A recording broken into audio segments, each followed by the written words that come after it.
Bu aralar içimde bir yangın var. Hem yorgunum biraz da suskum. Sabah olmaz gönlümde yar sancım var. Hep dargınım biraz da kırgın. Neler oldu ruhum doymaz. Gözün görse gönlüm bilmez. Her ayrılık bir başlangıç. Bu gidişler sonun olmaz. Neler oldu ruhum doymaz. Gözün görse gönlüm bilmez. Her ayrılık bir başlangıç.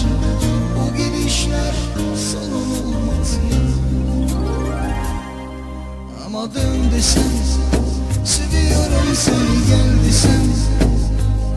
Seni nasıl özledim bir bilsen.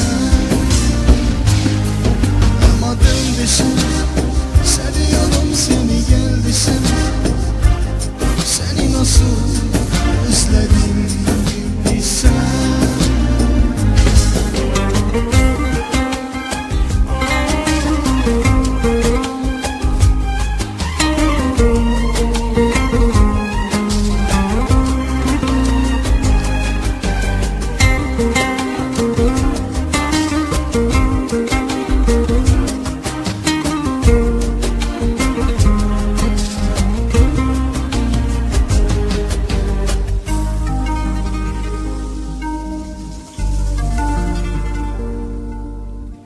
Zaman olur gözümde yaşlar çırplar.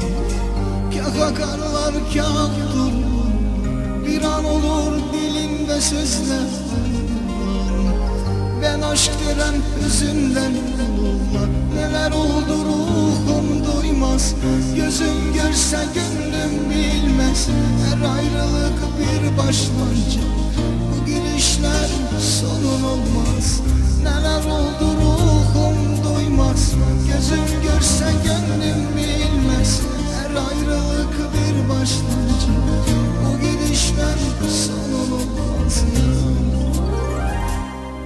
Ama dön desen, seviyorum seni gel desen. Seni nasıl özledim bir bilsen. Ama dön desen, seviyorum seni gel desen. Seni nasıl özledim bir bilsen. Ama dön desen, seviyorum seni gel desen. Seni nasıl özledim bir bilsen. Ama dön desen, seviyorum seni gel desen. Seni nasıl